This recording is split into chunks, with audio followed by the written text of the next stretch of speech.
Bonsoir à tous. Je vous propose qu'on démarre ce conseil municipal en cercle restreint, puisque le public n'a pas été autorisé pour ce soir. Je vous propose, on va passer d'abord à l'appel nominal des conseillers municipaux. Nadège Dezba. Présente. Patrick Antigny. Présent. Fabienne Pasquale. Dominique Baude. Présent. Sylvie Dufourcq. Présent.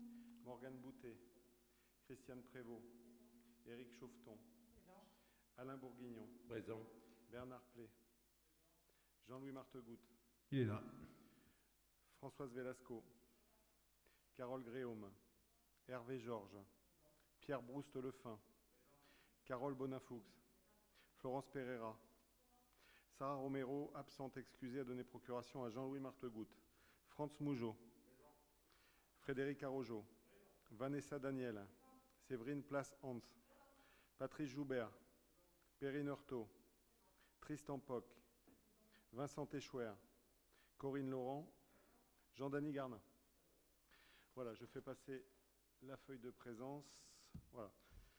On va procéder à la nomination d'un secrétaire de séance. Alors, on va faire la même chose que ce qu'on a fait à la CDC récemment. C'est-à-dire qu'on va le faire maintenant dans l'ordre du tableau, chacun son tour. Comme ça évitera de se battre pour savoir qui est secrétaire de séance. Et alors, Nadège l'ayant été la dernière fois et qui étant la première dans l'ordre du tableau, on va sauter une case et on va passer à Patrick Antigny pour le premier secrétariat de séance dans l'ordre du tableau. Voilà. Je vous propose de passer à l'approbation du procès-verbal de la séance du conseil municipal du 12 octobre 2020. Est-ce qu'il y a des observations? Oui, je vous en prie. Monsieur le maire, mesdames et messieurs les conseillers municipaux, chers Sallois, nous souhaitions revenir à titre subsidiaire sur le sujet de soutien de l'Artsakh ayant fait l'objet de l'ordre du jour du conseil municipal du 14 octobre dernier. Pour rappel, votre proposition de vœu reprenait les termes d'une tribune publiée par un corps d'élus, soit de mémoire, 173 signataires, en collaboration avec le Conseil de coordination des organisations arméniennes de France, lesquelles souhaitent interpeller le gouvernement sur ce sujet d'actualité qu'on ne peut passer sous silence. Nous rejoignons et appuyons à cette occasion votre démarche, afin que le conseil municipal de la ville de Salles affirme son entier soutien au peuple arménien. Soucieux d'encourager cette position et que du sens lui soit donné concrètement, nous souhaitions que vous nous confirmiez, pour votre part, non seulement si ce soutien serait matérialisé, et le cas échéant, comment. En effet, s'il n'y a plus aucune interrogation quant au contexte dans lequel s'inscrit ce soutien, lequel a été exposé et détaillé aux Sallois par Madame Corinne Laurent lors du précédent conseil municipal, n'en demeure pas moins des précisions à apporter sur la forme concrète, sinon factuelle, que revêt ce vœu de soutien. Sauf erreur, la nature du soutien n'a pas été évoquée ni développée à ce jour. Pourriez-vous préciser si, par exemple, en qualité d'élu, vous avez pour projet de rejoindre les élus signataires déjà en place, lesquels engagés s'impliquent politiquement, médiatiquement et sur le terrain, présents aux côtés des Arméniens lors des dernières manifestations sur tout le territoire, et se mobilisant pour que le gouvernement revoie sa stratégie dans ce conflit? Ou allez-vous participer à un groupe d'études et de réflexion d'élus volontaires travaillant sur le sujet? Monsieur le maire, merci pour vos précisions. Oui, alors, j'avais bien entendu ce qui avait été dit la dernière fois. Là, on était dans le cadre d'un vœu. Après, à titre personnel, et pas comme élu, je suis signataire, oui, d'une déclaration sur le Haut-Karabakh qui a été passée sur Internet. Maintenant, est-ce qu'il y aura du développement sur le soutien au Karabakh? Je le souhaiterais, je le souhaite même. Maintenant, sous quelle forme? Je pense que ce sera quelque chose qu'il faudra peut-être voir avec l'ensemble de la vie associative salloise pour voir comment on peut se mobiliser sur cette cause-là, qui en plus ne s'arrange pas, puisque j'ai vu récemment qu'aujourd'hui, alors, les informations sont un peu différentes d'un site à l'autre, mais enfin qu'aujourd'hui, quand même, la guerre est repartie quand même ouais, de plus belle ouais, sur le territoire du Haut-Karabakh. Donc on va voir, j'aimerais bien, ouais, si on peut faire des choses pour aider les populations locales. Je crois que si on veut le faire, d'abord il faudra s'appuyer sur des associations référentes, que ce soit ICF, que ce soit MSF, que ce soit d'autres types d'organisations qui interviennent sur le terrain.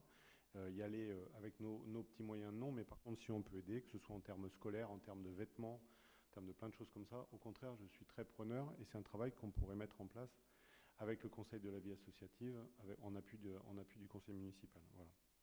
Donc oui, j'y suis très favorable. Y a-t-il d'autres interventions sur le compte-rendu? Non. Donc je mets aux voix le compte-rendu, l'approbation du PV du 12 octobre 2020. Y a-t-il des abstentions? Des oppositions?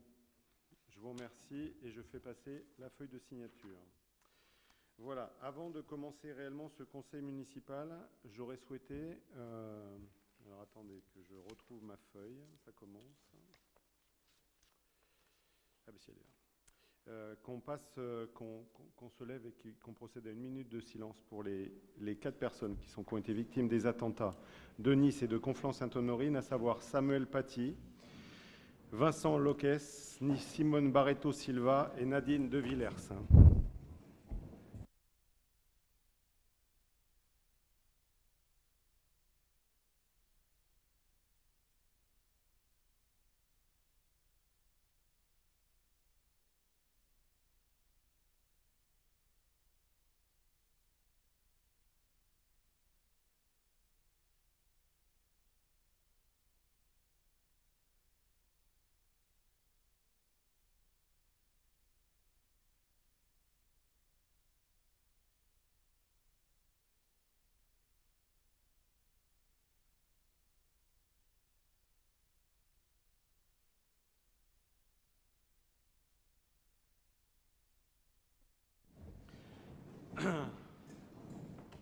Toujours avant de réellement rentrer dans le fond du conseil, je vais laisser la parole à Bruno Fourny pour qu'il se présente, puisqu'il nous a rejoint, il va faire son premier conseil municipal avec nous.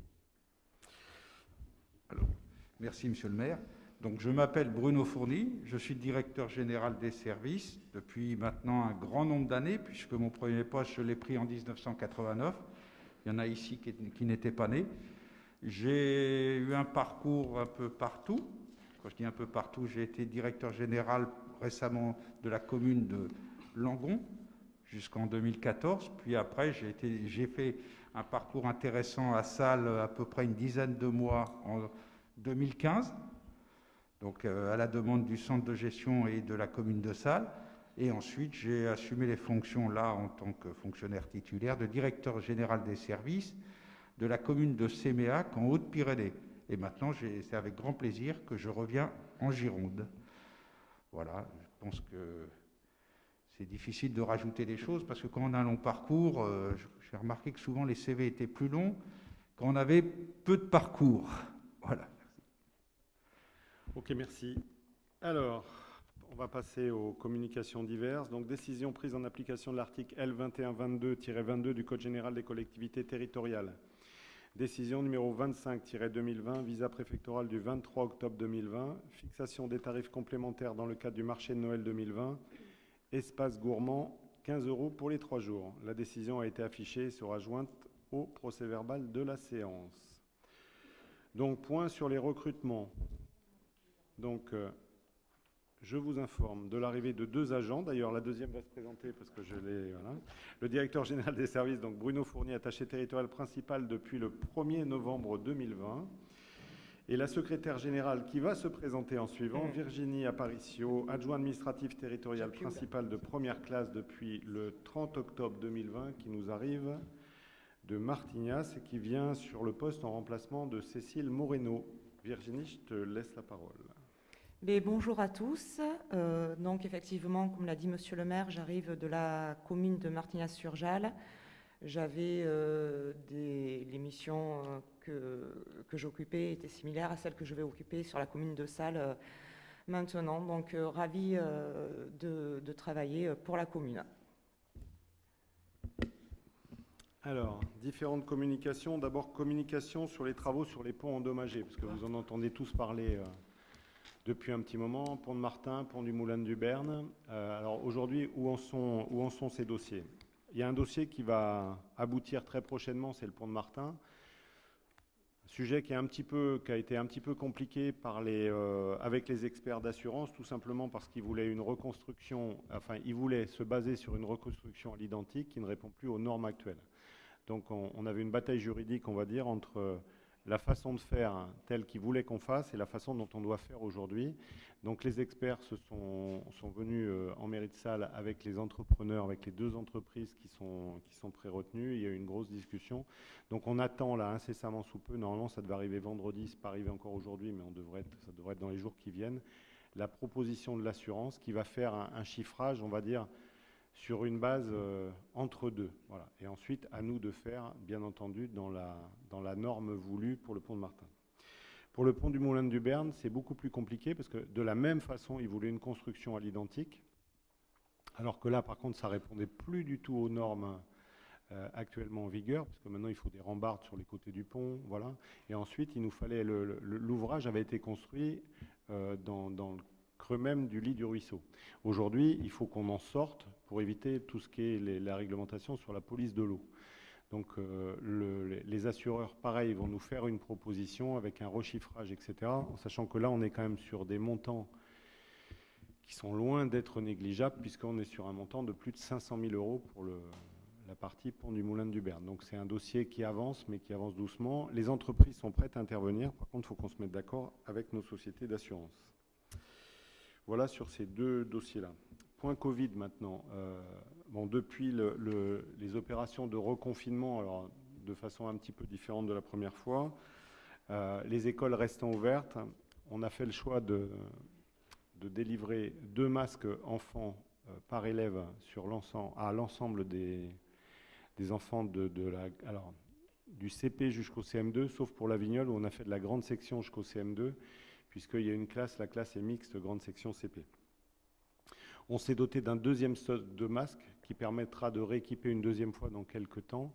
C'est-à-dire qu'on a globalement à peu près 1800 masques d'avance en tissu pour rééquiper les écoles à raison de 2 masques encore à nouveau. Donc on a un stock stratégique maintenu à hauteur de 2 masques prêts à être redistribués.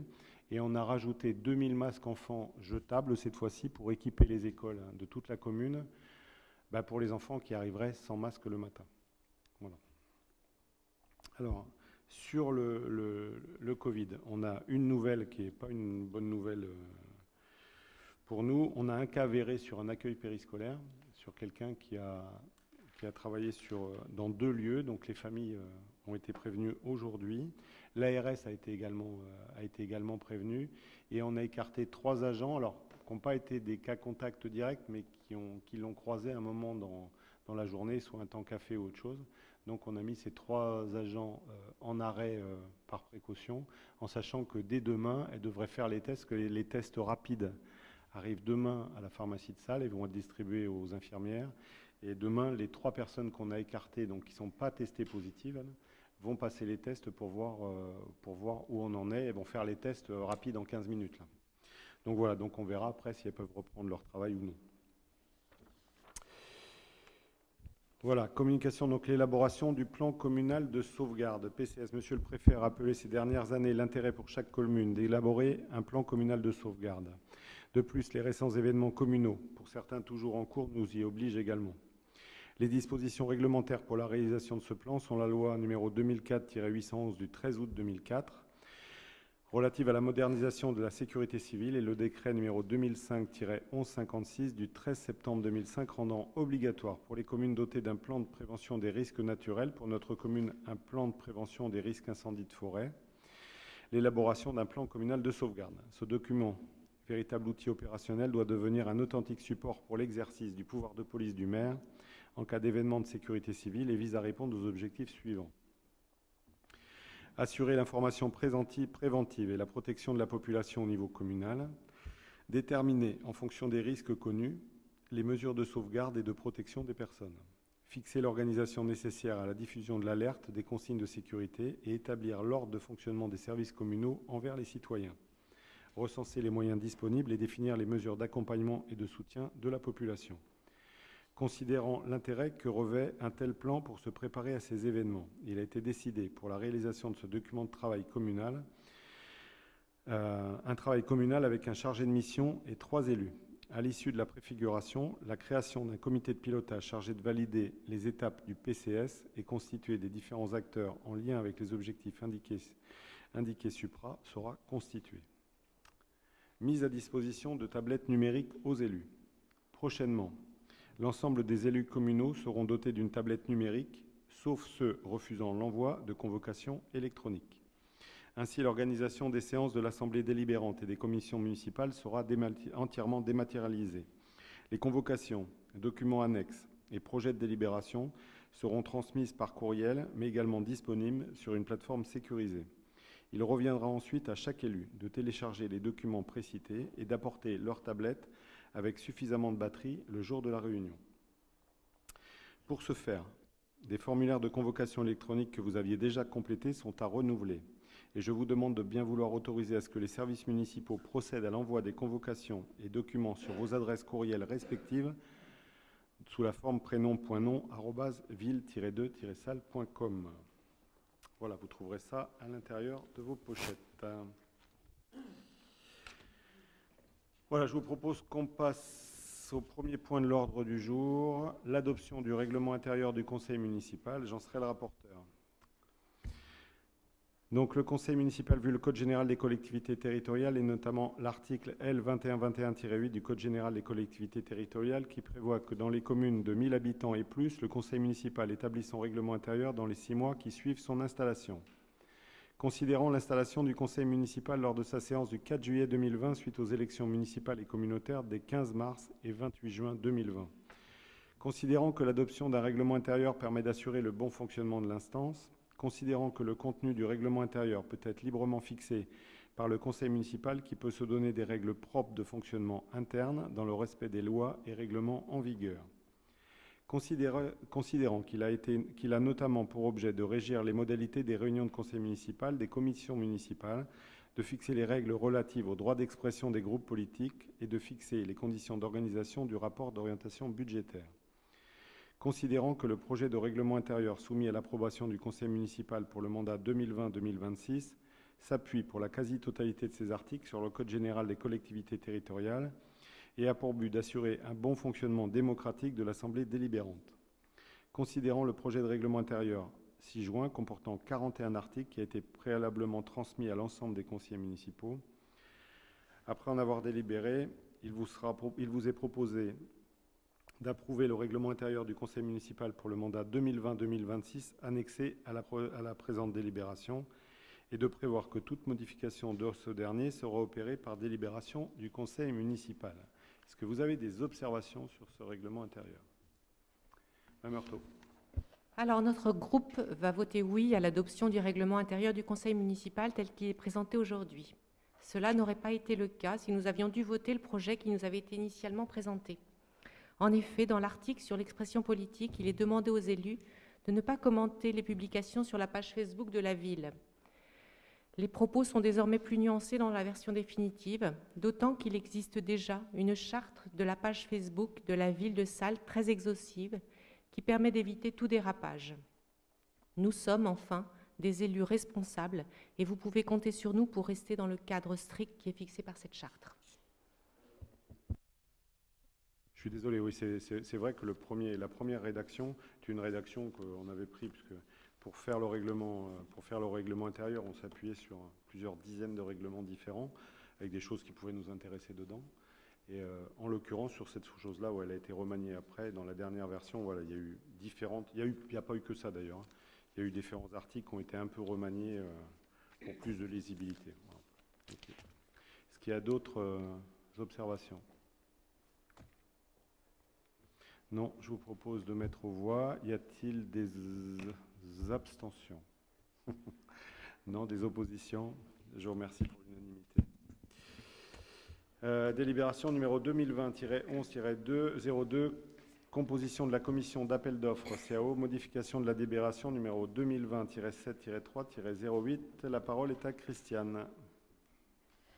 Le Conseil municipal, vu le Code général des collectivités territoriales et notamment les articles L 1411-5, L 1414-2 et suivants et D.1411-5, vu le Code de la commande publique, vu la délibération numéro 2020-7-3-08 en date du 16 juillet 2020 par laquelle le Conseil municipal a fixé la composition de la CAO. Considérant que, pour rappel, la CAO est investie d'un pouvoir de décision et attribue les marchés publics passés selon une procédure formalisée, c'est-à-dire dont la valeur estimée hors taxe, prise individuellement, est égale ou supérieure au seuil européen, sauf en cas d'urgence impérieuse. Elle émet en outre un avis sur tout projet d'avenant à un marché public, passé selon une procédure formalisée, entraînant une augmentation du montant global de plus de 5%. Considérant qu'en application de l'article L 1411-5 du Code général des collectivités territoriales susvisé, la CAO se compose du président, de 5 membres de l'Assemblée délibérante et de 5 membres suppléants, élus selon les mêmes modalités. Considérant que seuls 4 suppléants avaient été élus pour la délibération précitée. Considérant que l'élection se réalise à la représentation proportionnelle, au plus fort reste, sans panachage ni vote préférentiel.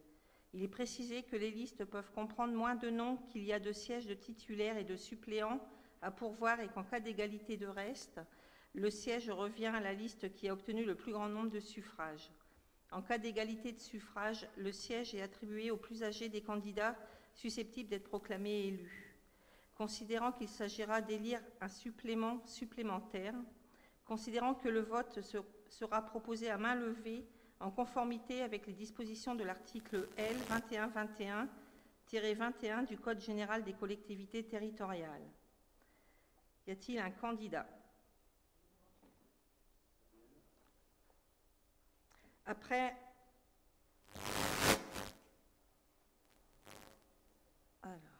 Fabienne Pasquale.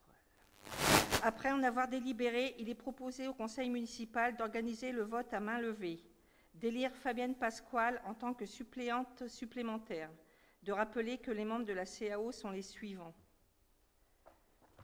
Titulaires, Christiane Prévost, Éric Chauveton, Dominique Baude, Corinne Laurent, Jean-Dagny Garnin.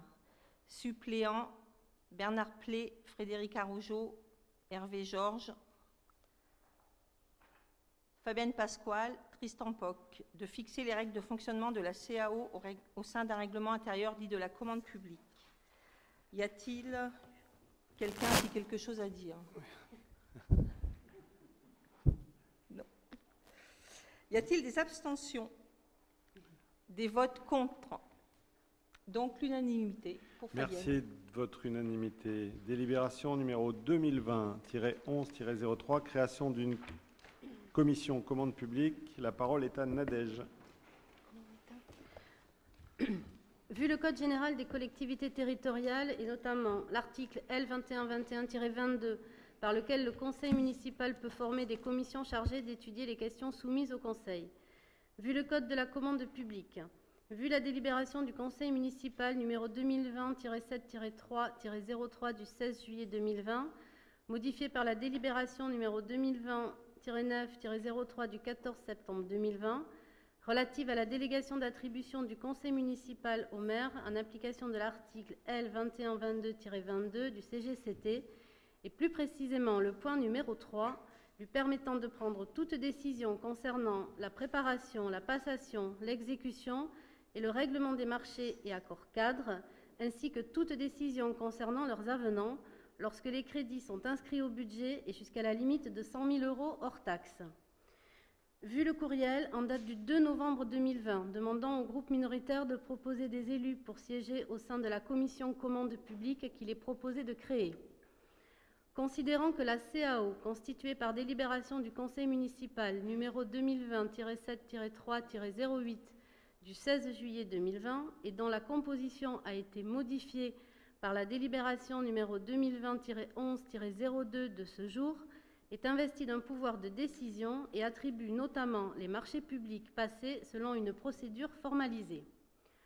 Considérant qu'en deçà des seuils européens, la collectivité passe ses marchés et accords cadres selon une procédure dite adaptée dont les modalités sont déterminées librement dans le respect des principes fondamentaux de la commande publique que sont la liberté d'accès à la commande publique, l'égalité de traitement des candidats et la transparence des procédures, ces principes permettant d'assurer l'efficacité de la commande publique et la bonne utilisation des deniers publics.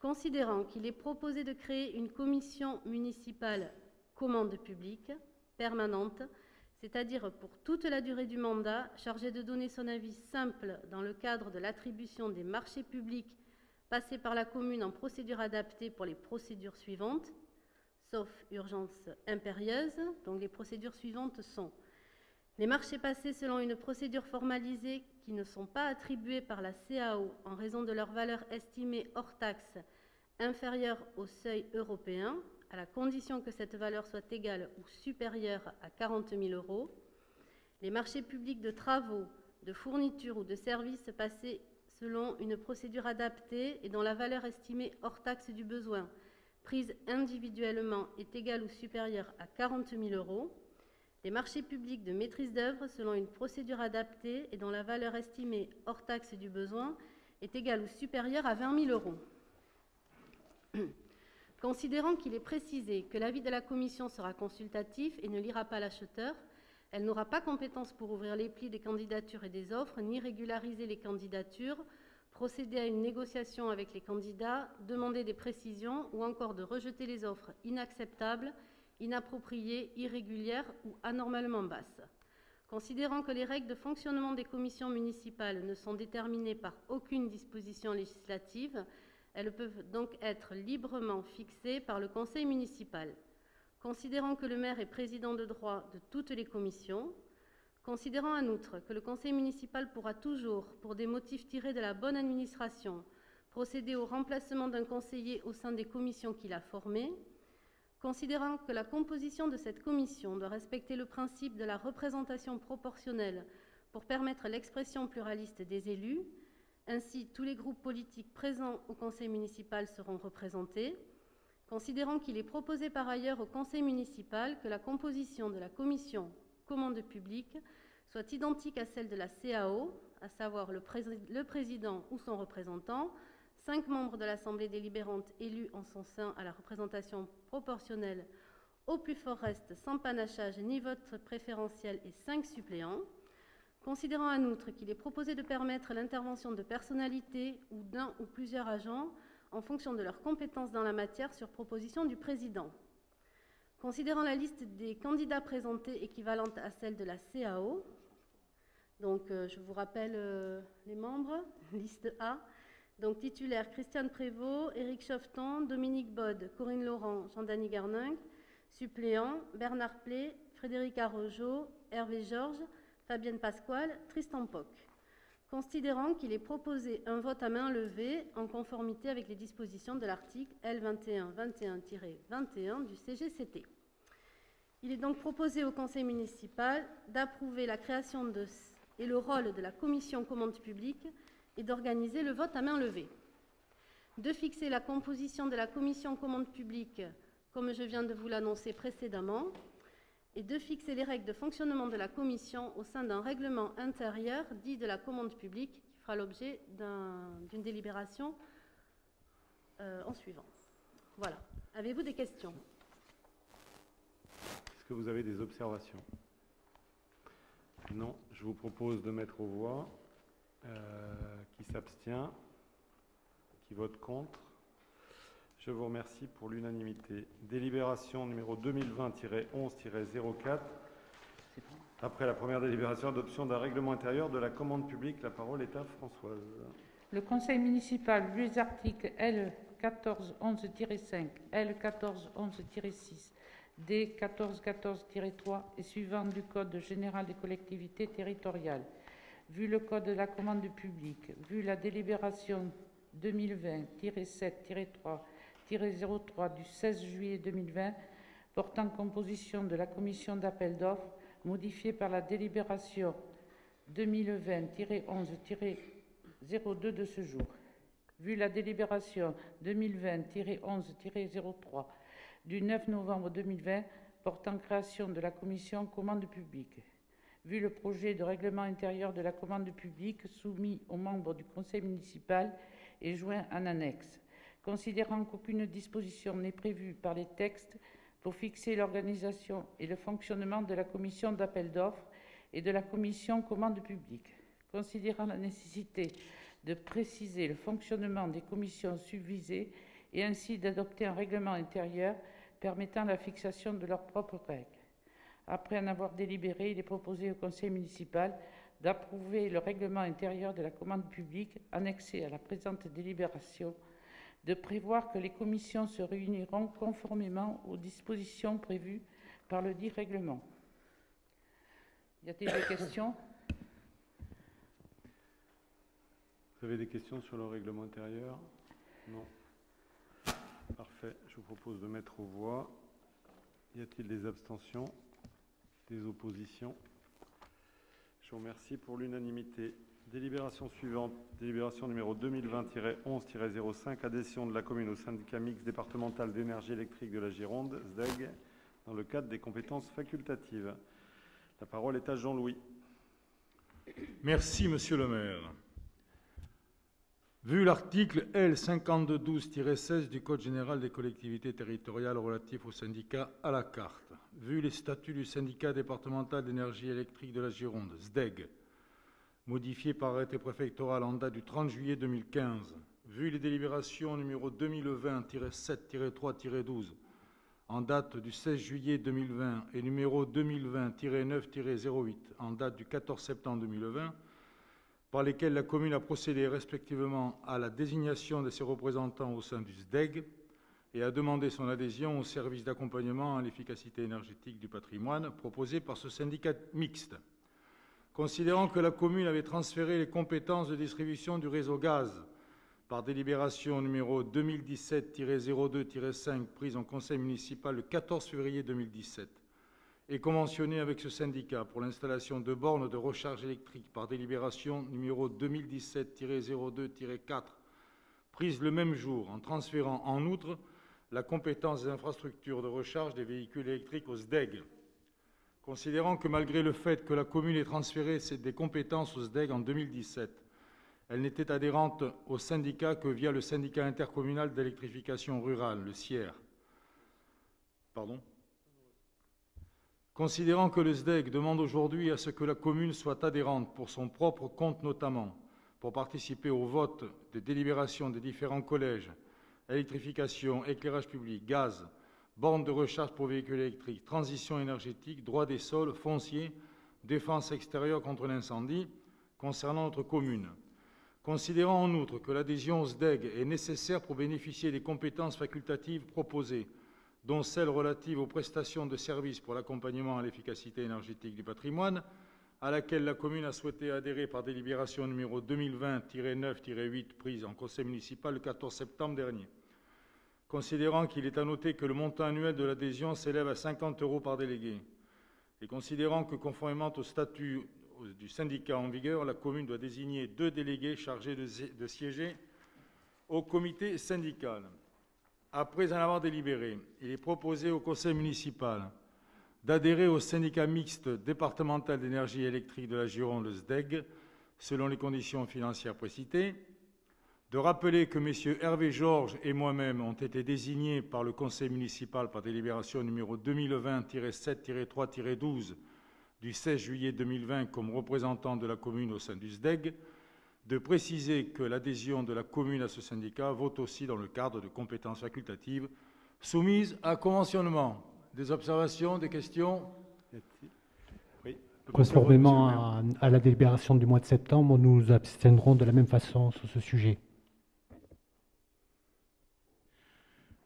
Donc, d'autres observations?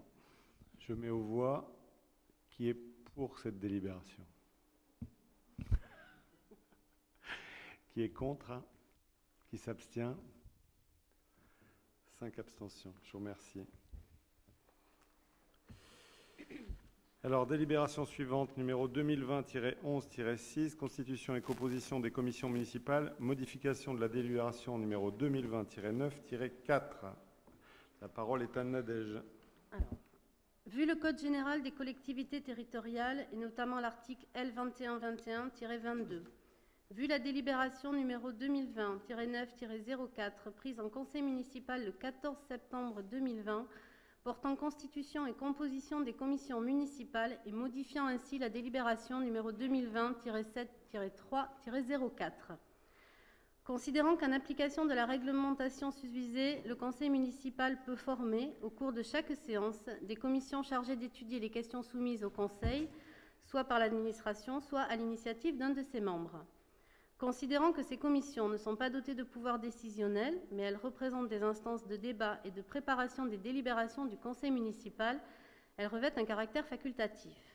Considérant que les règles de fonctionnement des commissions ne sont déterminées par aucune disposition législative, elles peuvent donc être fixées par le Conseil municipal ou dans le règlement intérieur du Conseil municipal.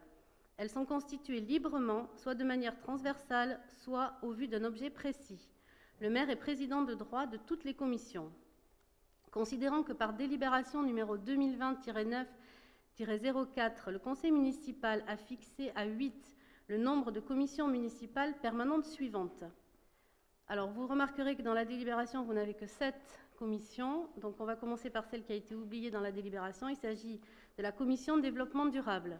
Ensuite, commission finances-budget, commission urbanisme et sécurité, commission association sport, culture et jumelage, commission travaux, accessibilité et forêt, commission festivités, communication et commerce, commission petite enfance, enfance et jeunesse et vie scolaire, commission action sociale.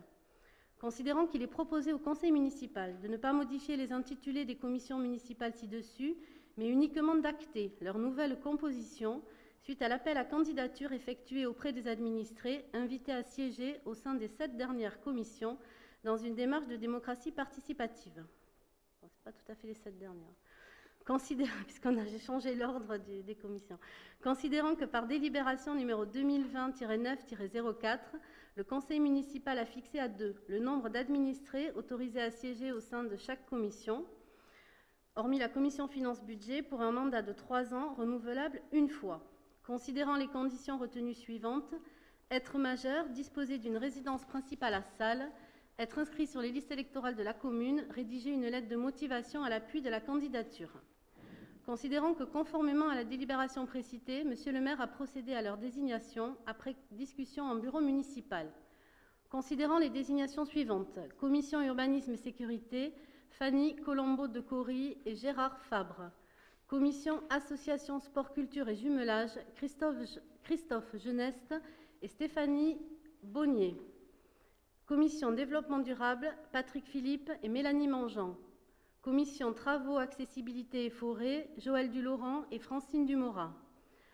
Commission festivités, communication et commerce, Emmanuel Philippe et Bernard Dumora.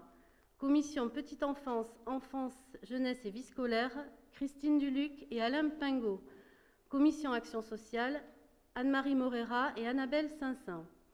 Après en avoir délibéré, il est proposé au Conseil municipal de rappeler que les administrés désignés devront préalablement à leur installation au sein des commissions signer une charte relative à leurs engagements présentée lors du Conseil municipal du 14 septembre 2020 à l'appui de la délibération 2020-9-04 et d'acter la composition des commissions comme ceci. Donc je vous fais grâce de tous les noms.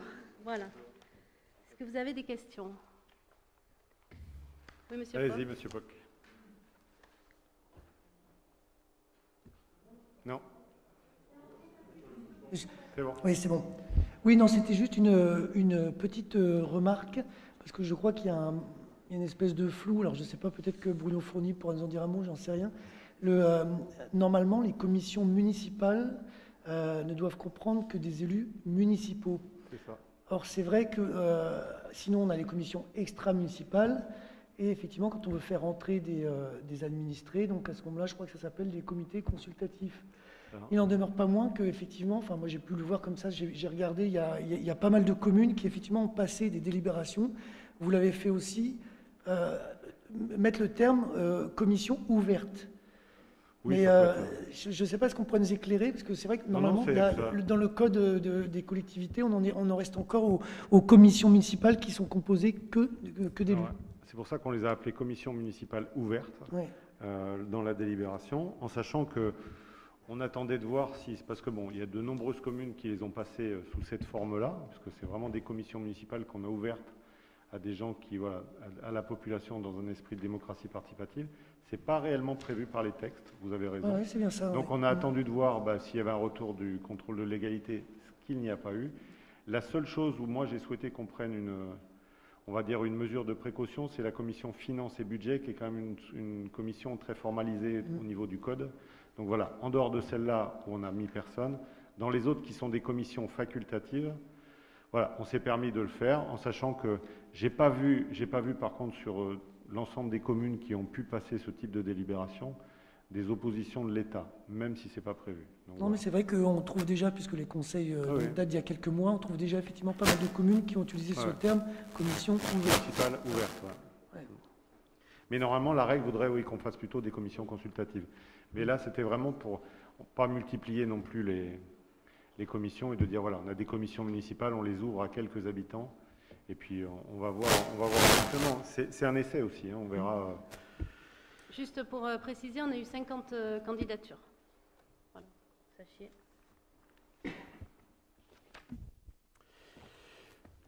Je mets aux voix cette délibération. Y a-t-il des oppositions sur cette délibération? Des abstentions? Je vous remercie. Délibération numéro 2020-11-7, subvention exceptionnelle à destination de l'Union des commerçants et artisans de Salles, UCAS. La parole est à Alain. Le conseil municipal, vu le Code général des collectivités territoriales, et notamment les articles L 1611-4 et L 2311-7, vu la décision du maire numéro 06/2020 prise le 13 mai 2020, par laquelle le maire a accordé les subventions aux associations pour l'année 2020, et ce, en conformité avec l'ordonnance 2020-391 du 1er avril 2020, visant à assurer la continuité du fonctionnement des institutions locales et de l'exercice des compétences des collectivités territoriales afin de faire face à l'épidémie de Covid-19. Vu la délibération 2020-5-04 en date du 26 mai 2020, relative à la délégation exceptionnelle du conseil municipal au maire, entérinant l'octroi des subventions annuelles 2020 aux associations de la commune. Vu la réunion de la commission communale Finances-Budget le 5 novembre 2020, considérant que l'Union des commerçants artisans de Salles a généreusement mis à disposition de la commune une tente type Barnum pour assurer le fonctionnement en extérieur du centre de test Covid-19, temporaire installé à l'arrière de l'office de tourisme. Considérant que ce Barnum a été détruit par un coup de vent durant le week-end du 3 et 4 octobre 2020 et qu'il convient de procéder à son remplacement. Considérant que le devis de commande d'un nouveau Barnum présenté par l'association UCAS s'élève à 1088 € TTC.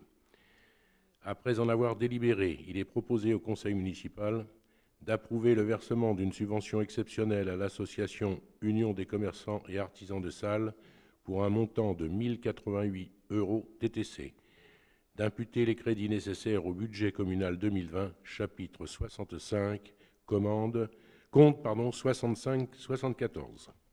Y a-t-il des questions sur cette délibération? Non. Je vous propose de mettre aux voix. Y a-t-il des oppositions? Des abstentions? Je vous remercie de l'unanimité. Délibération numéro 2020-11-8, projet photovoltaïque sur la décharge du Tronc, engagement de la commune de Salles et signature d'une lettre d'intention visant à la mise en œuvre des mesures compensatoires par la société Urba Solar. La parole est à Dominique. Le conseil municipal, vu le Code général des collectivités territoriales, et notamment l'article L 2121-29, vu le Code général de la propriété des personnes publiques, vu le Code de l'environnement, vu l'arrêt préfectoral du 1er décembre 2009 prescrivant la réhabilitation du site, vu le rapport d'inspection de la Direction régionale de l'environnement, de l'aménagement du logement, la DREAL, de Nouvelle-Aquitaine daté du 19 mars 2018. Vu la tenue de la commission développement durable le 27 octobre 2020, considérant que la commune souhaite contribuer à l'atteinte des objectifs fixés par le décret numéro 2020-456 du 21 avril 2020 relatif à la programmation pluriannuelle de l'énergie sur la période 2024-2028, ayant pour objectif de doubler la production d'électricité d'origine photovoltaïque d'ici 2028, considérant le souhait de valoriser un terrain communal situé sur le site de l'ancienne décharge au lieu-dit Le Tron, section cadastrée G numéro 74, d'une superficie de 13,52 hectares pour y implanter un projet de centrale solaire photovoltaïque au sol destiné à produire de l'énergie électrique en donnant tout ou partie de la parcelle à bail à la société Urba 80,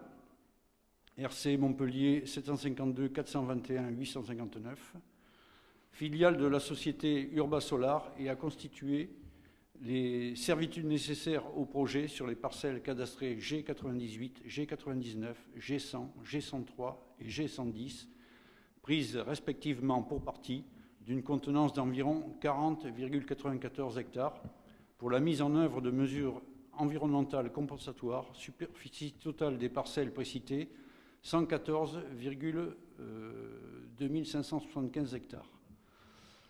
Considérant que la société Urba Solar et ses filiales ont pour objet principal les activités de conception, d'études de financement, d'assistance à la maîtrise d'ouvrage, de mise en service, de maintenance et d'exploitation d'installations de production ou de distribution d'énergie et notamment de centrales photovoltaïques au sol, considérant que par une délibération numéro 2018-10-7 du 5 octobre 2018, le conseil municipal s'est d'ores et déjà prononcé en faveur de l'implantation d'une centrale sur la parcelle G numéro 74 appartenant à la commune et a autorisé la société Urba 80 à déposer une demande de permis de construire en vue de l'implantation de la centrale sur ce terrain, a déposé une demande de défrichement sur cette parcelle en vue de l'implantation et l'exploitation de la centrale photovoltaïque et a autorisé la société Urba 80 à déposer toute autre demande d'autorisation administrative nécessaire en vue de l'implantation d'une centrale photovoltaïque sur la parcelle G74 précitée. Considérant qu'à la suite d'études préalables et pour la faisabilité du projet de centrale photovoltaïque sur la parcelle G74, la société Urba 80 souhaite déposer, outre une demande de permis de construire et demande de défrichement, un dossier de dérogation espèces protégées auprès des services de l'État compétents. Considérant pour ce faire, il est précisé au conseil municipal que la société Urba 80 doit mettre en place des mesures compensatoires afin que le projet ait un moindre impact environnemental et que ces mesures compensatoires peuvent être mises en place sur les parcelles communales éligibles G98, G99, G100, G103 et G110, prises respectivement pour partie en accord avec l'ONF que la société Urba 80 a déjà rencontré sur le sujet. Considérant à cette fin qu'il est proposé au conseil municipal d'autoriser monsieur le maire à signer une lettre d'engagement en ce sens, comme si annexé à la présente délibération, après en avoir délibéré, il est proposé au conseil municipal d'accepter par principe le projet d'implantation et d'exploitation d'une centrale solaire photovoltaïque sur la parcelle cadastrée G74 de la commune susvisée, d'autoriser une nouvelle fois la société Urba 80 à déposer auprès des services compétents de l'État une demande de permis de construire en vue de l'implantation et de l'exploitation d'une centrale photovoltaïque au sol sur la parcelle G74 située au lieu-dit Le Tron, d'autoriser une nouvelle fois la société Urba 80 a déposé auprès des services compétents de l'État une demande de défricher la dite parcelle en vue de l'implantation et de l'exploitation d'une centrale photovoltaïque au sol sur la parcelle G74 située au lieu-dit Le Tron, d'autoriser la société Urba 80 a déposé auprès des services compétents de l'État un dossier de demande de dérogation espèces protégées en vue de l'implantation et de l'exploitation d'une centrale photovoltaïque au sol sur la parcelle G74 située au lieu-dit Le Tron. D'autoriser la société Urba à procéder ou à faire procéder à toutes les études nécessaires au projet. D'autoriser monsieur le maire à signer la lettre d'engagement pour la signature d'une convention pour la compensation environnementale du projet de centrale photovoltaïque précité, portant sur les parties de parcelles communales G98, G99, G100, G103 et G110 en vue de la mise en œuvre des mesures compensatoires, et ce, dans les termes ci annexés. D'autoriser monsieur le maire à signer tout document permettant à la société Urba 80 de déposer toute autorisation administrative nécessaire à la réalisation du projet de centrale photovoltaïque sur la parcelle G74 située au lieu-dit Le Tron. Y a-t-il des questions? Allez-y, monsieur Téchoir.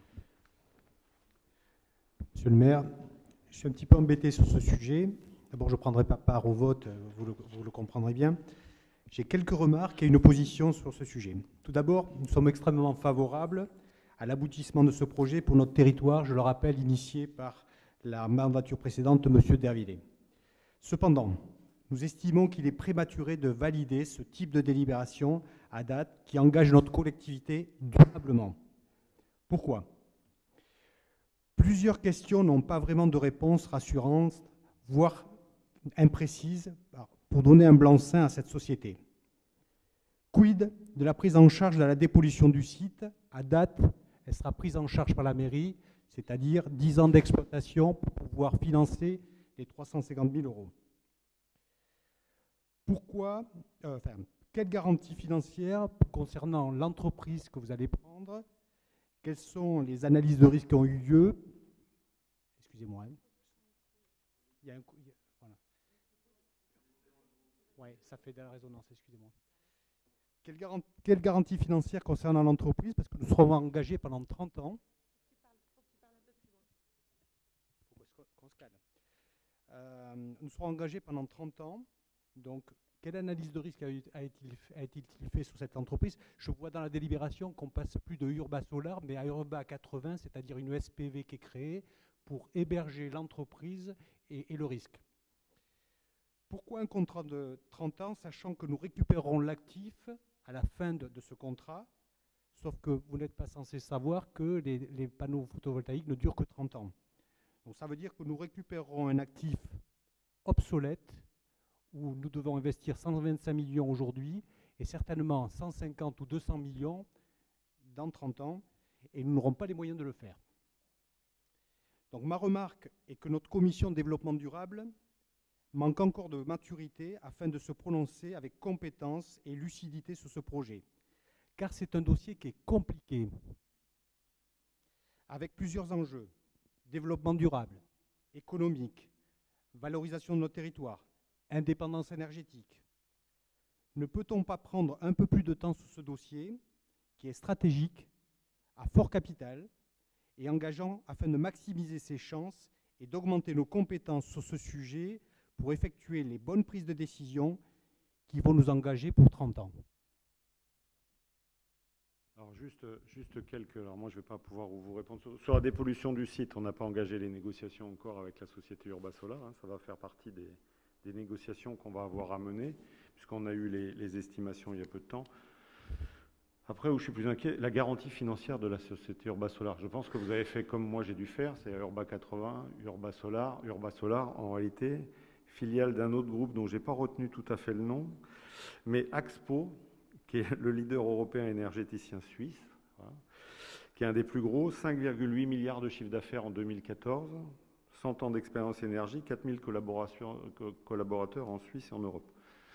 Je pense qu'au niveau garantie, ça va à peu près. Quand on voit Urba Solar, qui était quand même, on ne va pas dire que c'était le leader français, mais c'était au moins le leader français indépendant. Voilà. À l'époque, avant qu'il soit racheté. Hein. Vous pensez qu'Engie n'est pas indépendant? Disons que c'est une société...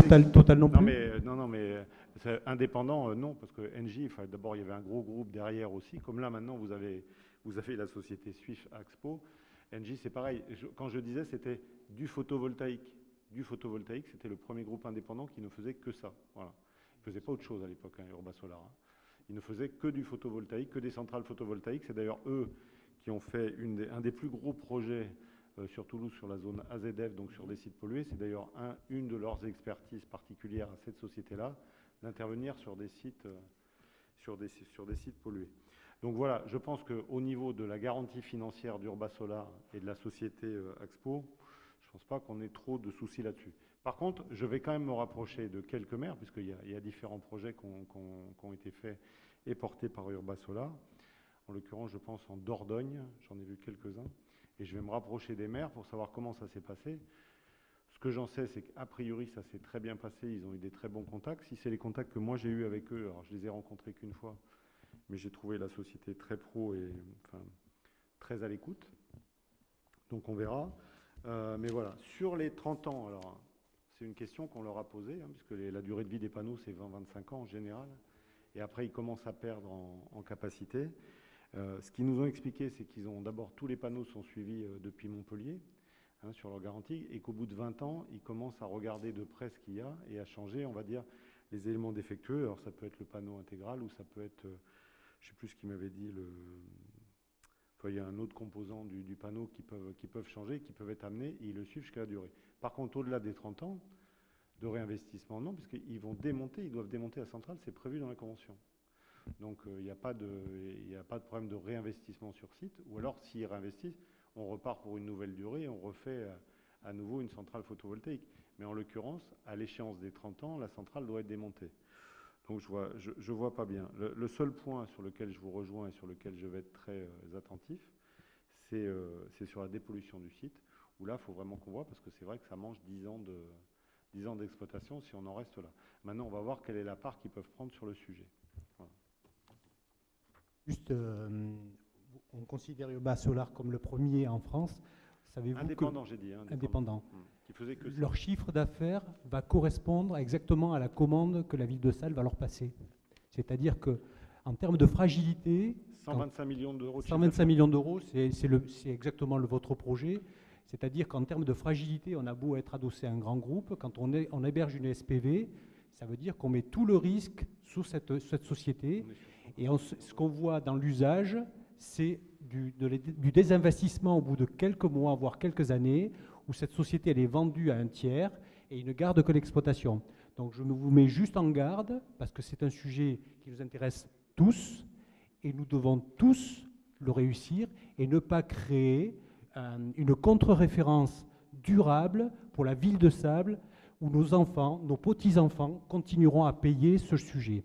Donc je pense que à la commission, on nous a expliqué qu'on n'était pas pressé, on a 4 ou 5 ans pour proposer ce projet. Je ne vois pas pourquoi on se met dans la précipitation de donner un blanc-seing par une lettre d'intention, alors qu'on a bien vu autour de nous qu'on ne maîtrisait pas, au sein de la commission, tous les tenants et les aboutissants de ce dossier. Enfin, c'est un projet qui a été porté par l'ancienne municipalité, qui a déjà été travaillé par l'ancienne municipalité. Jean Dany pourra prendre la parole sur le sujet tout à l'heure. Il n'est pas. Alors, je suis surpris quand même de 125 millions d'euros pour un projet comme celui-là. Je dois avouer que là, j'ai un doute sur la somme, sur 125 millions pour ce type de projet. Je trouve ça relativement étonnant. Je me renseignerai quand même, mais oui, Jean Dany, vas-y. Oui, je m'adresse donc à mes collègues ici à gauche. Là. Il n'y avait que toi qui n'y étais pas à l'époque, mais tous ceux qui sont à la table ici étaient présents. On a travaillé le dossier pendant 6 années. Pour ma part, 3 ans, puis ensuite ça a été laissé à Madame Gressé. 10 conventions ont été établies par Maître Lavessière. Ces conventions ont abouti à un résultat extrêmement convenable, puisqu'à l'époque, la majorité l'avait validé. Donc, pour en revenir à ce que disait Monsieur le maire tout à l'heure, j'ai pas tellement peur que nous ayons de gros soucis. Et je reviendrai simplement sur la désinstallation. Il est prévu qu'au bout de ces 30 années, la désinstallation se fera par, évidemment, Urbasolar, enfin Urba 80. La mairie ne mettra aucun centime dedans. Ce sera pris en charge en intégralité par Urbasolar, Urba 80. Voilà. Moi, je n'ai pas tellement de soucis dans ce domaine-là, je ne pense pas. D'ailleurs, il faudrait peut-être demander aux collègues qui étaient présents à l'époque, S'ils ont partagé cette vision des choses, je crois que oui, pour la plupart, tout le monde l'a partagé. C'est pas parce que ça a été fait sous la mandature précédente J'ai pas dit ça, j'ai que, pas dit ça. globalement, on doit se réinterroger sur le plus gros investissement que la ville de Salles va donner à un tiers. C'est certainement le plus gros investissement jamais donné à un tiers. 125 millions. Non, il y a eu plus gros sur la CDC. Hein. C'est quoi 125 millions? Il y a eu plus gros sur la CDC. Hein. Le projet de centrale photovoltaïque à la CDC était quand même beaucoup plus gros. Quand même. Vous parlez de la CDC, on parle de Salles là. Oui, mais bon, la Salles fait partie de la CDC. Non, mais là, on est bien sur une lettre d'intention de mise en œuvre des mesures compensatoires. Hein. Pour l'instant, on en est là. Ça nous laisse le temps. Je vais quand même me renseigner sur le coût d'un projet comme ça, parce que je suis quand même un peu surpris que le chiffre d'affaires de la société Urba Solar, qui est de 125 millions d'euros, corresponde à ce type de projet. Je suis quand même un peu étonné. Enfin, je vais vérifier quand même. Voilà, mais enfin en attendant, là il faut qu'on avance sur le dossier quand même, et ça n'empêchera pas de se renseigner, ni de se renseigner d'ailleurs avec les collectivités avec lesquelles ils ont déjà travaillé, parce que c'est surtout ça sur lequel je vais être très très attentif. Après, franchement, quand on est adossé à un groupe comme l'énergéticien suisse, je pense qu'on a un petit peu de mou quand même. C'est pas un très gros Aspro, honnêtement. Hein. Renseignez-vous, c'est pas un très gros fournisseur. 5,8 milliards d'euros, ça reste même si c'est pas... Engie, c'est 60 milliards. Oui. Enfin bon, on peut jongler avec les milliards, mais c'est très capitalistique comme activité. Et ils sont tous dissociés de la fourniture d'énergie parce que les risques étaient très très importants et ils ont dissocié les comptes. Voilà, à suivre. Y a-t-il d'autres questions sur le sujet? Je vous propose qu'on mette aux voix. Y a-t-il des oppositions? Des abstentions? Je vous remercie pour l'unanimité. Pardon, excusez-moi, oui, une abstention. Non-vote, d'accord, ok, vous ne participez pas au vote. Ok. Délibération numéro 2020-11-9, Convention territoriale globale CTG, accord cadre d'engagement de signature de la CTG et de la méthode de travail adaptée à la constitution du plan d'action. La parole est à Morgane. Vu le Code de la sécurité sociale et notamment les articles L.223-1, L.227-1A-3 et L.263-1, vu le Code de l'action sociale et des familles, vu le Code général des collectivités territoriales et notamment l'article L.2121-29, vu l'arrêté du 3 octobre 2001 relatif à l'action sociale des caisses d'allocation familiale, vu la délibération numéro 2016-12-12 pris en conseil municipal le 13 décembre 2016 portant renouvellement du contrat enfance-jeunesse pour la période 2016-2019. Vu les réunions des commissions communales Petite Enfance, Enfance, Jeunesse et Vie scolaire le 4 novembre 2020 et Finances Budget le 5 novembre 2020, considérant que la Caisse nationale des allocations familiales a officialisé la suppression des SEIG et le déploiement de conventions territoriales globales, CTG, par la circulaire numéro 2020-01 du 16 janvier 2020, considérant que la CTG est une convention de partenariat qui lie la CAF et la commune autour d'enjeux communs et partagés au plus près des besoins du territoire, elle vise à renforcer l'efficacité, la cohérence et la coordination des actions en direction des habitants du territoire. Considérant qu'elle favorise ainsi le développement et l'optimisation des interventions des acteurs du territoire, considérant que la CTG sera conclue pour une durée de 4 ans à l'échelle du périmètre intercommunal de la communauté de communes du Val-de-Lair pour permettre une analyse plus cohérente des besoins des familles et y apporter des réponses adaptées, considérant qu'elle s'appuiera sur un diagnostic partagé qui sera réalisé durant l'année 2021 et qui définira en fonction du choix des élus du territoire les grandes orientations de ce projet sous la forme d'un plan d'action, considérant qu'il s'agira aujourd'hui de signer un accord cadre visant à s'engager à signer prochainement la CTG dans l'attente de la réalisation du diagnostic susvisé, considérant que cet accord cadre sera en vigueur jusqu'au 31 mars 2021. Après en avoir délibéré, il est proposé au conseil municipal d'autoriser Monsieur le maire à signer l'accord cadre d'engagement de signature de la CTG et de la méthode de travail adaptée à la constitution du plan d'action. Avez-vous des questions ou des observations? Allez-y, Mme Meurthaud.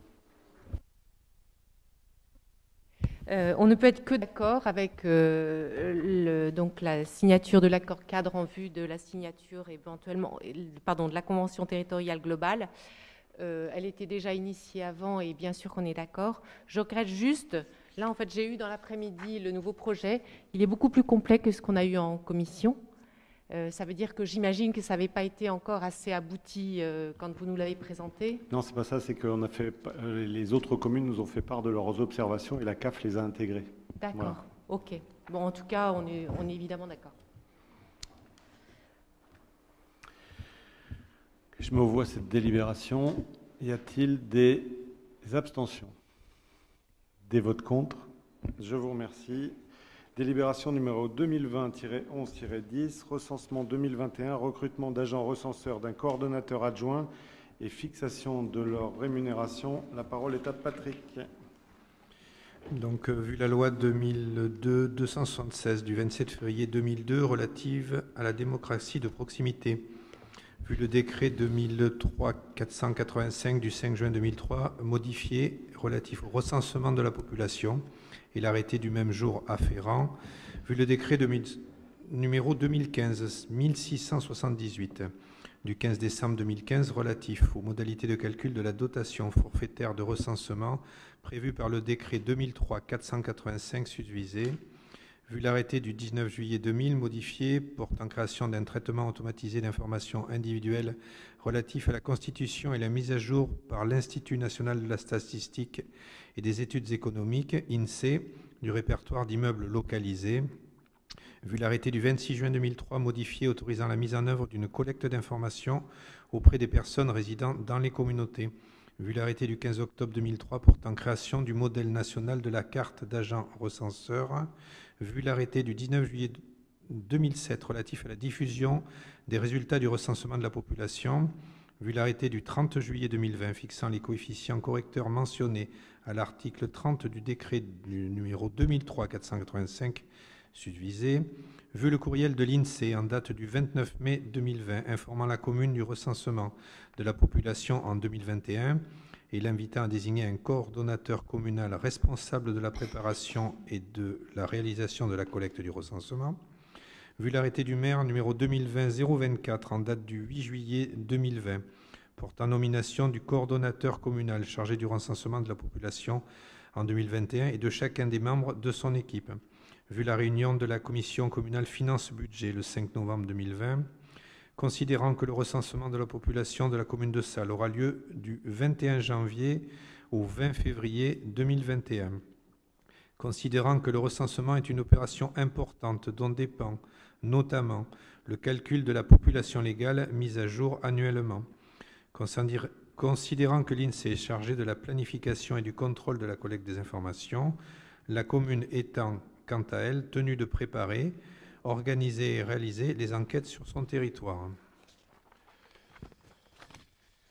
Considérant qu'il est donc nécessaire de procéder au recrutement de 16 agents recenseurs sous contrat en tant que vacataires, il est précisé que ces derniers ne pourront notamment être élus sur la commune.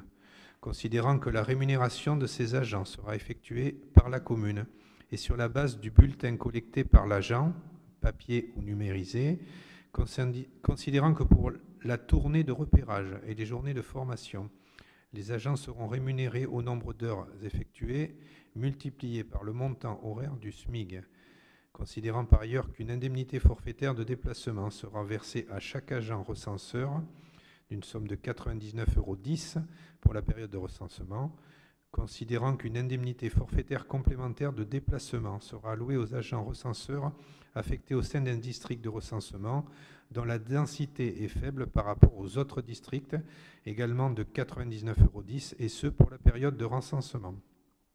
Considérant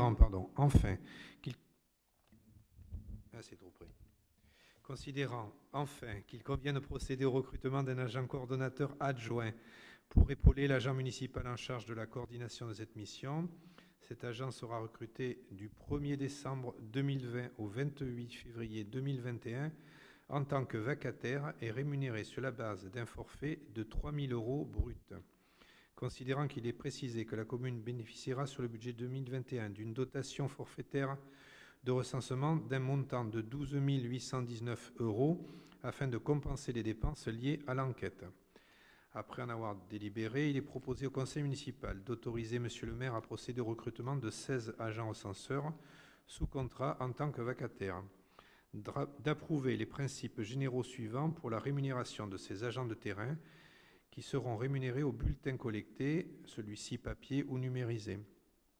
Pour la feuille de logement, 0,54 centimes d'euros. Pour le bulletin individuel, 1,04 €. Pour la feuille d'immeuble collectif, 0,54 centimes d'euros. Pour le bordereau de district, 5,26 €.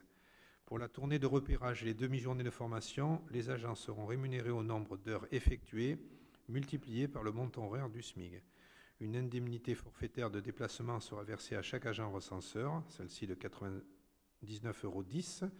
Une indemnité supplémentaire sera versée aux agents recenseurs affectés au district à faible densité d'habitation, même montant. D'autoriser monsieur le maire à procéder au recrutement d'un coordonnateur adjoint sous contrat en tant que vacataire sur la base d'un forfait brut de 3 000 €. Est-ce que vous avez des questions ? Pas de questions, je vous propose de mettre aux voix. Y a-t-il des abstentions, des oppositions? Je vous remercie. Voilà, comme il n'y a pas eu de questions diverses, je vous propose de clore ce conseil municipal. Ah, pardon, allez-y, monsieur Poc. Oui, monsieur le maire, si vous me permettez, juste une petite question, parce qu'elle concerne un petit peu tous les élus du conseil. Si vous me le permettez, nous souhaitions vous interroger sur la récente attribution à vos élus d'une carte d'identité d'élu local. Nous avons en effet reçu simultanément un badge de la mairie entérinant notre fonction d'élu et une carte d'identité de conseiller municipal tricolore avec pour effigie au verso le signe de la République française. Si nous comprenons bien la raison de se voir attribuer un badge pour mieux nous identifier en notre qualité d'élu dans la population ou lors de manifestations publiques, nous avons des interrogations quant à l'opportunité du second document qui se voudrait plus officiel. Ma question multiple sera donc toute simple. Quelles ont été vos motivations pour éditer une telle carte? Les élus qui soient adjoints aux conseillers municipaux ont-ils la même carte? Le coût d'une telle opération? Et enfin et surtout, quelles sont les attributions ou les droits que confère l'appartenance d'une telle carte, sachant que vous avez écrit dans un récent échange qu'elle nous ouvrirait des droits permanents? Est-ce que vous pourriez nous en dire un petit peu plus à ce sujet, s'il vous plaît? Oui, rien de particulier. Cette carte, elle a juste une vocation de prouver votre fonction de conseiller municipal dans le cadre de la dérogation qui vous est donnée pour vous déplacer dans le cadre des missions de service public que vous exercez ou que vous pouvez exercer comme conseiller municipal. Ça ne vous donne ni plus de droits ni moins de droits qu'autre chose. C'est juste pour prouver votre fonction de conseiller municipal. Le coût de l'opération, il est insignifiant. Je crois que c'est moins d'1 € la carte ou quelque chose comme ça qui a été prise auprès du... Voilà. Les élus, alors les adjoints avaient tous une carte déjà d'adjoint, une carte d'identité d'adjoint au maire. Les conseillers municipaux n'en avaient pas, mais dans le cadre du, on va dire pas de la loi de proximité, non. C'est la loi du, pardon, moi aussi je m'y mets, la loi du 27 décembre. La loi du 27 décembre qui autorisait effectivement donc le maire et les adjoints à avoir une carte d'identité officielle. Donc, oui, c'est ça. Ouais. En fait, c'était aussi ma question. Là, c'est une carte d'identité que vend le CEDI, qui est l'organisme qui vend à peu près toutes les cartes de. Mais là, justement, l'idée, c'était de l'associer à l'attestation dérogatoire vous permettant de vous déplacer de façon complète pour prouver votre fonction de conseiller municipal, c'est tout. Ouais, mais ma question, elle allait bien au-delà, en fait. Si vous savez, en fait, si vous voulez, vous avez le droit, monsieur le maire, depuis la loi du 27 décembre, à une carte d'identité officielle avec les adjoints pour prouver, en fait, quelque part, le fait que les adjoints donc, sont officiers OPJ, officiers de police judiciaire. Mais ça, on l'a toujours eu, ça a toujours existé. C'est pour ça. Pas... Mais là, si vous voulez, c'était pour compléter. Vos cartes ne vous donnent pas la fonction d'OPJ ni quoi que ce soit. Elles sont formalisées avec bleu, blanc, rouge parce que c'est la fonction, on va dire, du conseil municipal et de la République. Mais ça s'arrête à ça. Ça prouve juste votre fonction de conseiller municipal. Et ça vous permet, avec l'attestation dérogatoire, on va dire, si vous avez à vous justifier, je pense que même l'attestation dérogatoire, vous n'en avez même pas besoin avec cette carte, puisqu'elle prouve de fait que vous êtes conseiller municipal et donc vous avez l'autorisation de vous déplacer sur l'intégralité du territoire communal, comme tous les services publics. Voilà. Ouais. C'était surtout fait pour ça, c'était pas fait pour autre chose. D'accord, non, c'est parce qu'en fait, si vous voulez, comme on a eu le badge de la mairie ou la carte de la mairie, pour nous, si vous voulez, on estimait que c'était largement suffisant par rapport à nos attributions dans la commune. La carte, vous parlez de l'attestation? Oui, la carte, effectivement, donc communale. Là, si vous voulez, pour nous, quelque part, ça dévalorise la carte. Pardon? Quelle carte vous avez eue? La carte badge conseiller municipal avec le logo de la ville, si vous voulez. Ah, mais... Pour le badge, c'est juste quand il y a des manifestations pour que vous soyez identifié auprès de la population mais pas ou auprès des membres. Vous n'avez pas votre photo dessus, vous n'avez pas tout ça. Oui. Non, mais ce que je veux dire, c'est qu'on se mette d'accord, c'est que la carte d'identité d'élu local, en fait, ne confère aucun droit. Elle n'a aucune valeur juridique. Elle prouve juste Sinon, votre qualité de conseiller municipal. Voilà. Sinon que vous, normalement, et les adjoints, effectivement, donc votre carte, vous nous confirmez, donc il y a bien comment dire, le cachet de la préfecture. Oui, elle est signée. Voilà. La différence qu'il y a entre celle qu'on vous a délivrée, qui vous sert surtout en appui des attestations dérogatoires ou si jamais vous les oubliez, les nôtres, elles sont signées par la préfète de la Gironde, elles ne sont pas signées par le maire. Tout à fait. Là, c'est juste pour prouver votre fonction de conseiller municipal dans le cadre des mesures dérogatoires qui vous sont données pour vous déplacer, c'est-à-dire sans avoir à justifier des horaires, sans avoir à justifier de quoi que ce soit, quoi. Ok, merci beaucoup.